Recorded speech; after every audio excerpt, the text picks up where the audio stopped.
News at 3. President Bola Tinubu approves 35,000 Naira wage award for federal government workers. Anambra State Governor Soludo renames Cargo Airport after Chinua Achebe. WAEC appoints new head of Nigerian National Office. A very good afternoon. Welcome to RSTV News at 3. I am Akilachi KJ.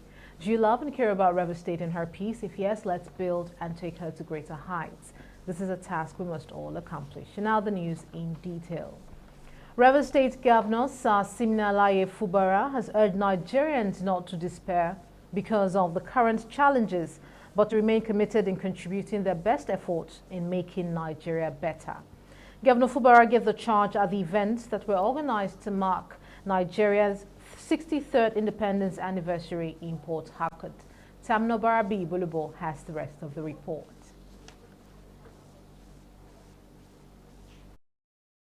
The celebration of the last lap of the 63rd independence of Nigeria started with the interdenominational church service that held at St. Paul's Anglican Church Cathedral at Garrison in Port Harcourt. Thereafter, a few guests moved to Government House Port Harcourt Parade Ground, where a guard of honor was mounted by the State Command of the Nigerian Police, which was inspected by Governor Fubara, who took the salute also. The governor told Nigerians to stop being pessimistic and negative about Nigeria and see the beauty of how well Nigerians have been kept together as one united and indivisible people. Governor Fubara enjoined leaders and citizens alike to work together towards fulfilling the aspirations of sustainable human security and access to life's basic needs, including quality education, healthcare, food, decent housing, and social security, amongst others. He assured that his administration is articulating a long-term strategic development plan for the state that will sustainably transform its economy, accelerate development, and improve the living standard of everybody. The independence anniversary provides another opportunity for us as a nation to honor our founders for the independence they struggled to accomplish and also reflect on the progress we have made as a country since then. Worthy of note is our evolving democracy, which we have enjoyed for the last 24 years, despite the imperfection in our electoral, legal, and judicial system. In a sermon, Bishop of Niger Delta North, Right Reverend Wisdom Inwuwo, said Nigeria at 63rd of its independence is still far from being the desired country sought after, and it was time for Nigerians to return from just being godly to serving God wholeheartedly. Tamno Barabi Iblubo, RSTV News. An online marketing organization known as Clinic has held out an outreach program for widows and the aged in Oyigbo local government area of Rivers State. Justice Ihunwo has more. The outreach program was aimed at giving some succor to the widows and the aged through distribution of food items. Clinic is a skincare online marketing organization founded in New York, United States of America in 1968, and its main project is to develop the cosmetic market in Africa, making the brand field more extensive. The lead partner of Clinic, Mr. Kingsley Opera, and others speak on the essence of the outreach. So part of what Clinic does is to do charity. Like you see today, we're able to gather widows within our community and also aged men and women to give back to them. What they intend to achieve is to create more awareness. Clinic decided to make people do this for them, to create the awareness, and at the same time, at the end of the day, their product is known in Nigeria. What we intend to achieve at this charity is to create awareness, popularity, and penetration. It's a business to customer company. They are into cosmetics. They have been in existence in America, and now we want to reach into Nigeria. They are partnering with us to do this charity that we are seeing here today. They thank the organization for utilizing to create more awareness. We want to say thank you to Clinic, haven't deemed it fit to go this extra mile, releasing funds to get food items, to give to widows and also to, aged men and women, in our society. Some of the beneficiaries of the food items also thanked the organization for the gesture. I feel happy. I say God bless you people. You have done great thing for me. God bless you. 100 times. This one company will go high by high. God bless you. Justice Ihuo, RSTV News. It was a moment of joy and happiness as family, friends and members joined the District Superintendent, Ikwere West District of Assemblies of God Church, Reverend Vitalis John, in a thanksgiving and celebration of his 67th birthday, 48th ministerial service and 41st marriage anniversary. The event, which took place at Assemblies of God Church, Rumokuta, also witnessed unveiling of 3 books written by the celebrant. Namdi Olimuni reports.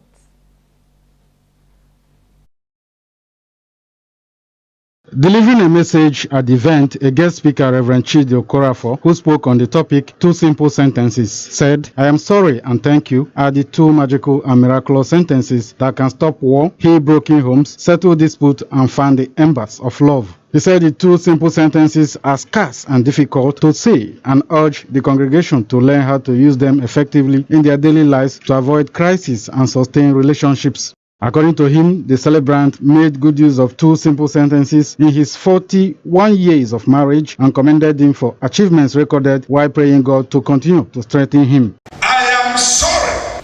People will go to hell not because they committed sin, but because they committed sin and they found opportunity, they refuse to say, I am sorry. You saw opportunity. You had it in your heart. You refuse to say, I am sorry. Some guests and members congratulated Reverend John, describing him as a mentor, teacher, a true man of God who has done so much in the service of God and humanity, and wishing many more years of good health and fruitfulness. He's a renowned preacher of the gospel. He's a great preacher of the gospel. He's a man of God with passion, with zeal, with burden for the work. The number of years he had put in place in serving God, it has been very, very productive. The good Lord, we continue to bless him and favor him and give him more success both in the ministry and family in Jesus' name. Man of God, by calling, the man that has shown us lots of example on how to build our home, how to pastor our churches, and then how to live as a child of God and make heaven. The celebrant, Reverend Vitalis John, and his wife, Reverend Edith John, said they are thanking God for his grace and mercies in their lives and promise not to relent but continue to serve him with all sincerity and honesty. They advise Christians to shun the pursuit of material things but work for their salvation and express appreciation to everyone who came to celebrate with them. It has been God and God alone to have kept me. This is my 67th year and this is my 48 years of service, and today we mark our 41 years marriage anniversary. But the whole of it is to say, God, thank you to have called me and have started with me through the hills, through the valleys, through honors, and to where we are today. We been 41 years in marriage, field, or home. It's just the Lord who have allowed it. When one is able to say sorry and thank you and really humble yourself, you see yourself making it. Which I wish 2001 today that they should make it in their own marriage. The event witnessed the presentation of 3 books, including The Man of My Dream, Beyond Wedding Ceremony, and Rethinking 21st Century Pentecostal Church, written by the celebrant. Namdi Olimini, RSTV News. The 73-man Central Working Committee has been inaugurated to oversee the burial of the late monarch of Kalabari Kingdom, His Majesty King Professor Theophilus Jacob Tom Princewell Amakri XI, a Mayanabo and natural-born ruler of Kalabari Kingdom, with a charge to members of the various committees to work in synergy for the organization of a smooth and befitting burial ceremony. The regent of Kalabari Kingdom, Alabo Charles Princewell, gave the charge at the King Amakri Memorial Hall in Bogoma City, headquarters of Asari Toro local government area. Melvin Jackson was there and now reports.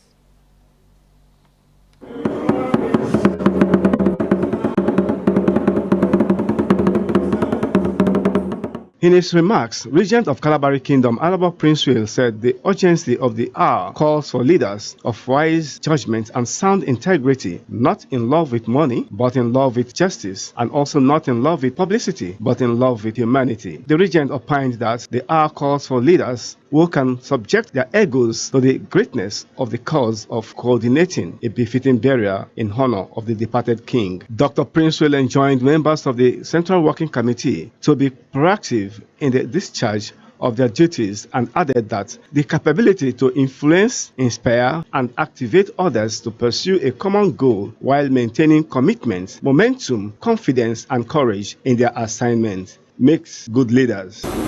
We are indeed fortunate to be called upon by nature to this one important assignment for the Kalabari Kingdom. We may not be the best, but our best we must do.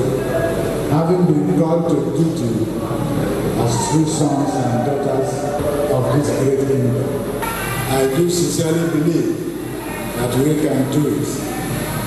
I believe also that we can do it. In his acceptance speech, co-chairman of the 73-man Central Working Committee, Chief David Briggs, thanked the regents and Kalabari Kingdom for appointing them and pledged their commitment to achieving the set feat and assured that the confidence reposed in them will not be let down. Chief Briggs noted that the task is demanding and calls for synergy and cooperation from all committees and subcommittee members, so he urged them to put in their best to make the burial of the late monarch a success. To come up with a blueprint hereafter that one will set a standard not just for burial, but a standard of doing things for subsequent activities, and more so to subsequently ensure that the foundation is laid for the unity of the Kalabari people, both politically, religiously, and above all culturally. Chairman of the Central Working Committee and Chief Mourner, Prince Tony Princewell, extolled the regent for his doggedness and pragmatic style to frontier the committee to be saddled with the burial responsibilities. The king laid a lot of foundations. If you listen to the speeches, you'll hear some of the foundations he laid. Those foundations are the pillars on which Kalabari unity can be built. And so we expect that future monarch that comes in will build on those foundations that he has laid. He made a lot of concessions. For those that don't know the history of Kalabari, Kalabari has all been about bringing people together. And so that process of bringing people together, I'm happy that in his death, that legacy continues to live, and we expect that the next monarch will also pursue that same path. In their golden messages, the Bugma Divisional Police Officer Surajo Adamu Baita, Chairman of the Christian Association of Nigeria, Kan River State Branch, Archbishop Dokiberia Kaladokbo, and others promised to support the committee to ensure that peace and tranquility will be sustained. Melvin Jackson, RSTV News. Do you love and care about River State and her peace? If yes, let's build and take her to greater heights. This is a task we must all accomplish. Now time for a short break, but still to come on the news at 3. Mexico Church, 10 dead after Tamaulipas roof collapse. And in sports, Pesero congratulates Rivers United for clinching CAF Confederation Cup group stage. Details of these and more shortly. The rains are here, and the River State government is advising residents of the 12 local government areas in the state captured in the seasonal climate prediction by the Nigerian Meteorological Agency NIMET as places likely to suffer flooding to take precautions. The expected more than normal rainfall could happen anytime. Therefore, residents of Abua Odwal, Ahoda East, Ahoda West, Akukutoro, Andoni, Emoha, Ikwere, Ogbaibimandoni, Okrika, Oyibo, and Opobonkoro local government areas are hereby advised individually and collectively to begin the cleaning of their environment. They should open up and clean their gutters to enable normal flow of water. Be prepared to move to higher ground when they see tidal water overflowing riverbanks into their various communities to avoid death and mitigate loss of property. The state government is also calling on all flood management committees in those local governments to immediately mount surveillance to watch out and notice any overflow of water over riverbanks. They should assess the magnitude of such overflowing water, provide accurate information that will sensitize the people adequately on what to do, while also working with council chairmen, traditional rulers, and all opinion leaders in order to strengthen the response capabilities of communities. Such committees should work out modalities that will cushion the effect of the flood disaster on residents. The unprecedented flood disaster in 2022 had served as an eye-opener. Thus, the state government is taking proactive steps and intensifying interagency collaboration that will forestall any negative impact. This is RSTV World News. We bring you world-class news, accurate, first-hand, entertaining, balanced analysis. Welcome back. You're still watching RSTV News at 3. President Bola Tinubu has approved 35,000 naira as a provisional wage award for all Treasury-paid federal government workers for a period of 6 months. Minister of Information and National Orientation, Malam Mohammed Idris, announced this in a statement on Sunday in Abuja. He said that this followed consultations between the federal government and the leadership of the labor unions at the presidential villa. At the meeting, the federal government also pledged its commitment to fast-track the provision of compressed natural gas (CNG) buses to ease public transportation occasioned by subsidy removal on PMS. The federal government also committed to the provision of funds for micro and small-scale enterprises, as well as waivers on VAT on diesel for the next 6 months. It also announced the payment of 75,000 naira to 15 million households at 25,000 naira per month for a 3-month period from October to December. The federal government urged the labor unions not to embark on strike action, as the issues and disputes can only be resolved when workers are at work. The meeting between the federal government and organized labor has ended in a deadlock as leaders of the Nigerian Labour Congress (NLC) and the Trade Union Congress of Nigeria (TUC) counterparts rejected the government's offers. However, the meeting will reconvene at 4 p.m. today. Sources at the meeting told newsmen that the labor leaders rejected President Bola Tinubu's 25,000 naira provisional wage award for low-grade workers to cushion the effect of the removal of the petrol subsidy. Labour told Attorney General of the Federation and Minister of Justice Lateef Fagbemi, SAN, to prepare to take all of them to jail, as the government had been threatening them with a court order.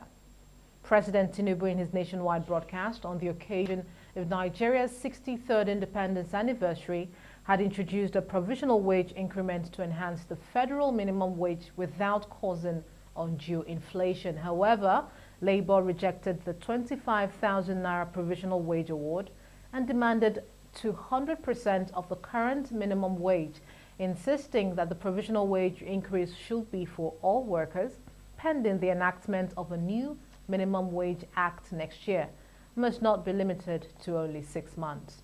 The Labour leaders equally demanded that the conditional cash transfer for the poorest and vulnerable people should be increased to 25,000 naira for 15 million vulnerable Nigerians against the 5,000 naira the previous administration was paying. Governor Chukwuma Soludo of Anambra State has renamed the state's international passenger and cargo airport after late Chinua Achebe, a novelist, to immortalize him for making an indelible mark on the history of human civilization. Soludo said this in Awka at the Independence Day Parade to mark Nigeria's 63rd anniversary, but an African and global hero and yet largely unsung at home. He said that henceforth the state shall be deliberate in fishing out and celebrating its largely unsung heroes as motivation to children and youths. Achebe, a native of Ogidi in Idemili North local government area of Boston, Massachusetts. Achebe gave the African literature an identity and a voice, and he rightly reconstructed and refined the identity of the people. The West African Examinations Council, WAEC, has appointed Dr. Amos Josiah Dangut as the head of the Nigerian National Office. The statement by WAEC made available to newsmen revealed that Dangut, until his appointment, was the deputy registrar. According to the statement, he joined the service of WAEC in 1998 as an assistant registrar at level 2 and rose through the ranks to become a deputy registrar in April 2018. He won the Nigeria Examinations Committee's commendation for transparent conduct of examination between 2000 and 2006. The statement added that for the past 25 years, he has leveraged information and communications technology to innovatively improve processes in test development, test administration, and post-test activities. Dangut succeeds Patrick Aragon, whose tenure ends this month. And now on the foreign scene, at least 10 people and 3 children were killed when the roof of a church collapsed in northern Mexico. The collapse happened on Sunday afternoon local time as around 100 people were attending a baptism at Santa Cruz Church in Ciudad Madero. 60 people got injured, at least 2 of them seriously, and dozens were trapped underneath the rubble. Search and rescue teams have since arrived at the scene and 2 cranes are on site to remove the debris. The governor of Tamaulipas has said that all of those missing have been accounted for. Rescue workers used thermal imaging cameras to ensure no one remained under the rubble. It's not yet clear what might have caused the collapse, but the mayor of Ciudad Madero said it was probably due to infrastructural failures. And now on entertainment, popular Nollywood actress Funke Akindele has urged young and growing artists to be open-minded and read carefully the rules of the contract before getting signed to a record label. Bernice Raymond has more on this and other entertainment stories.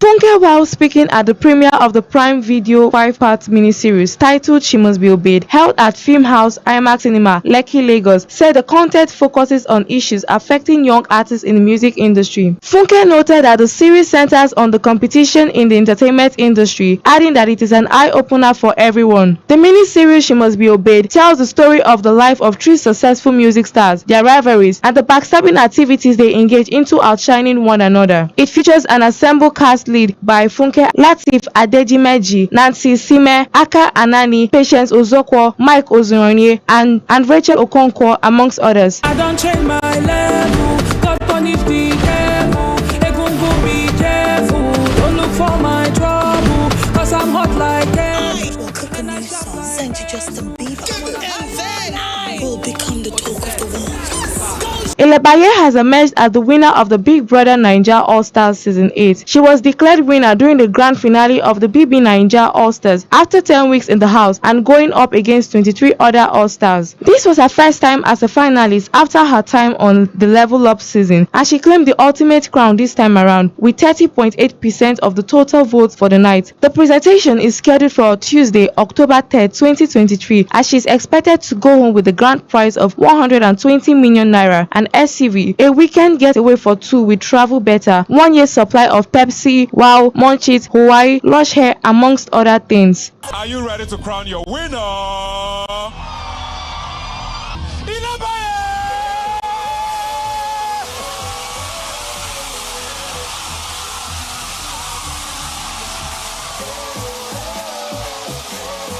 Bernice Raymond, RSTV Entertainment News.